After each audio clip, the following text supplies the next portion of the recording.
Hi, I'm Simon K. Jones, and you're listening to the latest chapter of Tales from the Triverse. This is The Last Flight of the Beagle, Part 4. Addis Ababa, Max Earth, 2550, March. Getting them all out was all that mattered. Clark could react more normally later, could collapse and let the impossibility of the situation flow over him.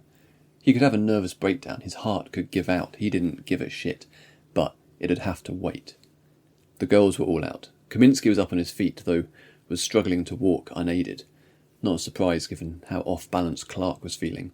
Days of space travel, then the rotational gravity of the space station, and the violent re-entry was enough to throw off anyone's inner ear. Any longer inside the carcass of the Beagle, and they'd have suffocated. His skin was oily, covered in smoke residue, a thick stench filling his nostrils, even as they staggered out of the smashed airlock into the Ethiopian sun. For the tiniest moment, there was normality, as he took in the buildings and the air and the earth gravity. Then he noticed the fires and the torn-up road and crushed vehicles. They'd come down hard, clearly, and he hoped to God that they hadn't killed anyone on the way. He had enough guilt without adding civilian deaths to the tally. Some other guy, a local, was racing down the road with Chakraborty over his shoulder in a fireman's hold. A shadow lay on the street, and he glanced up to see a black cigar shape hovering above the city. "I shared a shipping container with a piece of that thing," Kaminsky muttered. They'd had so many opportunities to stop it, to prevent the rogue AI from being shipped through the portals and constructed on the Max Earth side. Clark couldn't let anything happen now, not at the hands of that thing. He clenched his jaw and kept them moving, towards the line of police and the portal station. Help was at hand. Justin's pilot host had collapsed up ahead. Not that they would have been much help in the state they were in, but it would have been reassuring to have at least one machine on their side. "How's your leg?" Kaminsky moaned. "Something's busted in the knee. Putting weight on it hurts like hell. But I'll manage." "Good. Chakraborty needs your help."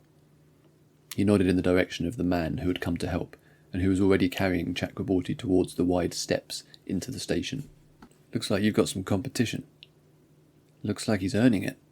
They reached the police cordon, catching up to Lola and Yana, and a female officer stepped forward. "Detective Clark, you must all make your way to the portal as quickly as possible. These officers will assist. I have sent word ahead to Detective Burhane." "Justin?" Of course, transferring to a different host was something they did all the time. Clark always had to reset his brain each time Justin showed up with a new body, each time a new height and build, a different gender, a fresh face. "Get moving," Justin said, starting to walk in a different direction. "I will deal with this." Then they raised their left arm, which had at some point become a gun, and fired it across the street towards a separate group of cops. Police host protocol was not dissimilar to military units. Given their armament, it was too dangerous to leave them on the open system, which allowed for easy drop-in, drop-out. Just enough could hop into any typical host on the planet with only a basic handshake, as long as it had sufficient power to run a quantum shard. Police were different, and required closer physical proximity to begin the takeover. They were also equipped with deeper firewalls and countermeasures to handle almost any hostile incursion. Almost. The police host, just enough occupied, had been acquired legally through the approved process.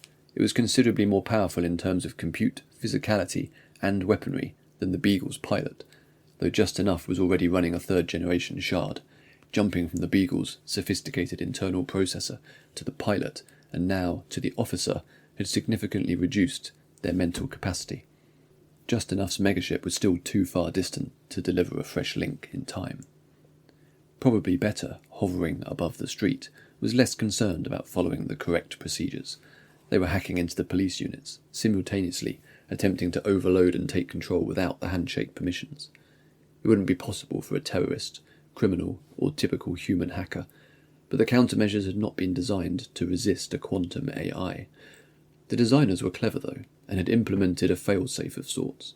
It would take less than half a second for probably better to circumvent their defences, but the hosts were hardwired to self-destruct if such a rapid takeover took place. They would melt before being useful. That forced probably better's incursion to be slow, which gave just enough the time they needed. Two of the police hosts were destroyed by maximum blasts from just enough's arm cannon before they could react.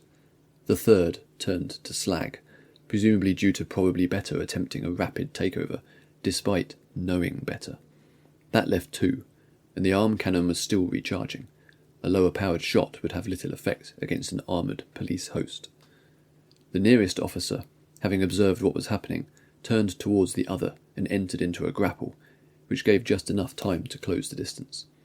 Probably Better's hack was focused on the final officer rather than attempting a simultaneous takeover. That was a surprising mistake. Perhaps they didn't make quantum AIs like they used to.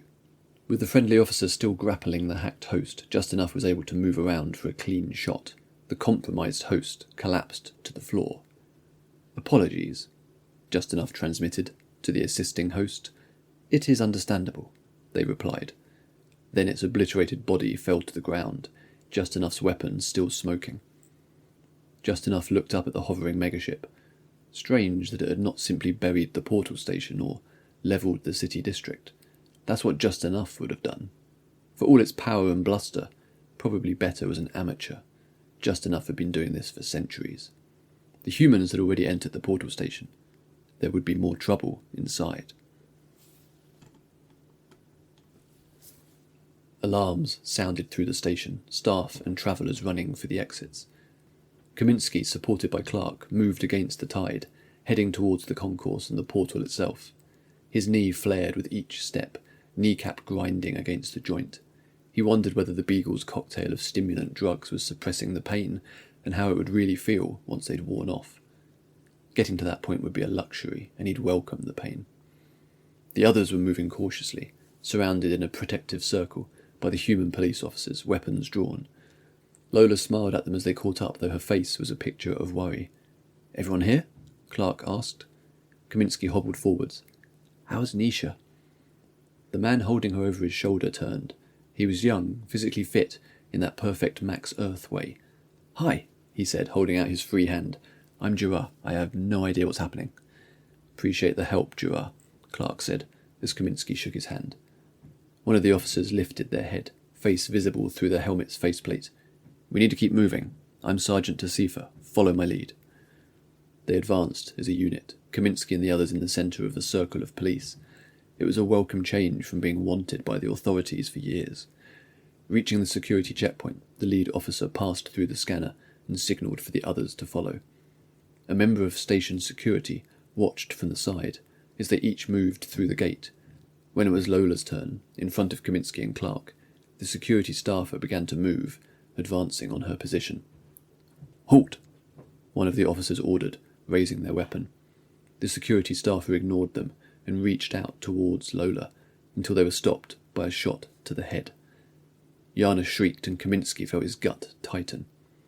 The security officer's head was half destroyed, revealing plastic and metal, but they were still standing. Turning their attention to the police officer who had fired, they seized their weapon, yanked the gun away and turned it on them.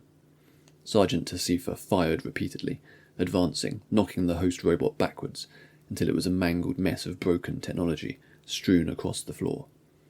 "Everyone keep moving," he ordered, picking up the weapon and returning it to the startled officer. "Assume all hosts to be hostile." Clearing the security gate, they made their way through the station, winding between the tourist shops and cafes. Leaping from behind counters came the robots, skittering more like animals than humans. Their silence was the worst of it, Kaminsky thought, as wave after wave burst from doorways and ran at them, emotionless, driven by enforced motivation. He'd been complacent about Max Earth's technology, spoiled by Justin's benevolence. As the terror rose within him, as his knee scraped against itself, and they inched their way towards the portal concourse, he realised for the first time the fragility of Max Earth's entire society, so reliant as it was upon their obedient machines. Shots rang out, the police escort taking down the attackers before they could get close. They were all dressed in their work uniforms, waitresses, perfumers, chefs, cleaners, the entire spectrum of the service industry bent on homicide. It required multiple shots to take down a single robot, and they were managing to get closer with each wave. But they were also near to the portal, the black void towering over the concourse, slightly smaller than the London portals but still intimidating in its sheer nothingness. The station was evacuated, the concourse emptied except for the deranged robots. It was a gauntlet, and they only had to get to the far end of it. One of the officers to Kaminsky's left was snatched away from the escort, their cries silenced by a synthetic fist punched through their chest, blood spraying across the group. Kaminsky squealed involuntarily, tempted to wait for the next blow to be his end. Once again, the bad guys had won, as they kept winning, over and over. He increased his speed, knee wailing in response, pushing at the backs of the others to get them moving faster. They were so close. "Keep going," shouted Sergeant Tasifa, as his escort team set up a semicircular perimeter around the portal. There were no human staff or other travellers left, and the automated travelator that would normally whisk them through the portal was disabled. The station was deserted, save for their small island of humans in a sea of hostile automata. The shots continued ringing out. The black immensity of the portal filled his vision, and then they were through. Lola, Yana, Clark, Nisha, up front, still carried by the random guy that had come to their rescue. The familiar nausea hit him as his body transited from one dimension to another, flung across reality in an instant as he stepped through the portal. The noise of gunfire and shouting was silenced, no sound or visuals able to penetrate through from Max Earth. Another squad of police were lined up, old-school weaponry and clothing, marking them as very much belonging to mid-Earth. Detective Burhane was there, his face showing his relief at seeing them. For a moment, Kaminsky thought they had made it. The opaque blackness of the portal gave the impression of it being a wall, when it was, in fact, an open door. Emerging from the void, first came a police officer, tumbling, end over end and crumpling to the floor. Another figure followed them, leaping straight out of the darkness, an uncanny, inhuman posture, revealing their nature, despite having the appearance of a friendly food stall worker, complete with striped apron and a small, folded white hat. Their expression was entirely neutral, devoid of emotion, as they impaled the Max Earth officer with what looked to be a rotating spit for cooking. The fat of the meat, still clinging to the metal, sprayed across the portal's welcome area as the robot withdrew the spike and looked for its next target. There was a shout from Burhane, and then they were all scattering, trying to get out of the way, and the Ethiopian forces were opening fire. Bullets shredded the aproned robot's clothes and skin, but did little to disable it, or even slow it down. It was disinterested in the police, and instead strode towards Lola and Yana, both of whom had fallen to the ground and were desperately scrabbling backwards. Their weapons doing nothing, the police ceased firing, looking to each other for orders or ideas. Kaminsky looked about for something, anything that could help.